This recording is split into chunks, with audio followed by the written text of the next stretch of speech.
Hello, ഇന്നത്തെ കുട്ടി വീഡിയോയിലേക്ക് സ്വാഗതം. ഇന്ന് രാവിലെ നമുക്ക് കഴിക്കാനായിട്ട് ഗോതമ്പ് കൊഴുക്കട്ടയായിരുന്നു. സംഭവം കണ്ടപ്പോഴേ അയാളത് വേണ്ടാന്ന് പറഞ്ഞു. പക്ഷെ വീഡിയോ എടുക്കാണെന്ന് പറഞ്ഞപ്പോൾ എന്നാൽ ശരി ഞാൻ കഴിച്ചോളാന്ന് പറഞ്ഞ് മര്യാദക്കുട്ടനായിട്ടിരിക്കുന്നുണ്ട്. വീഡിയോ എടുക്കാനാണെങ്കിൽ സാർ എന്തിനും റെഡി. അവന്റെ എക്സ്പ്രഷൻ കണ്ടിട്ട് കൊഴുക്കട്ടയ്ക്ക് ചൂട് ഇത്തിരി കൂടിപ്പോയോ എന്നൊരു ഡൗട്ട്. എന്നാലും കുഴപ്പമില്ല, അടുത്തതാവട്ടെ എന്ന് വിചാരിച്ചിട്ട് മര്യാദക്കുട്ടനായിട്ടിരിക്കുന്നുണ്ട്. ഈ ഒരു മര്യാദ വീഡിയോ ഓഫ് ആക്കുമ്പോൾ കാണൂല കേട്ടോ.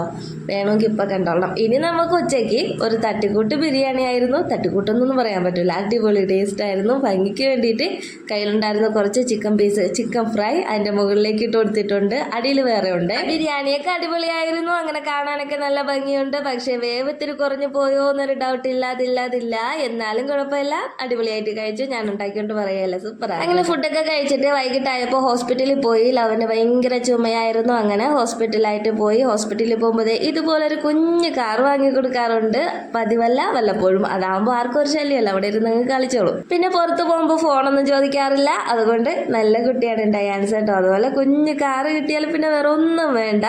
അപ്പോൾ ഹോസ്പിറ്റലിൽ നിന്നൊക്കെ വീട്ടിൽ നിന്ന് വന്ന ശേഷം രാത്രി ഒന്ന് റെസ്റ്റ് എടുക്കാനായിട്ട് ഇരുന്നപ്പോൾ നമ്മുടെ ലൂക്കയുടെ സ്ഥിരം പരിപാടി ഉറക്കം. അപ്പോൾ പിന്നെ അതും കൂടി ഒന്ന് വീഡിയോ എടുത്ത് കളയാന്ന് വിചാരിച്ചു. ആള് കണ്ണുറന്ന് നോക്കിയപ്പോൾ ഫ്രണ്ടിൽ ഞാൻ, ഇത് ആരാടി ഇവിടെ നിൽക്കണം, ഒന്ന് പോടി എന്നുള്ള ഭാവത്തിൽ അവൻ വീണ്ടും കണ്ണടച്ചു. വീണ്ടും ഉറങ്ങാൻ തുടങ്ങി. ലവന് പോലും എന്നെ പുച്ഛം. എന്നാലും കുഴപ്പമില്ല, ഉറങ്ങട്ടെ, പാവമല്ലേ.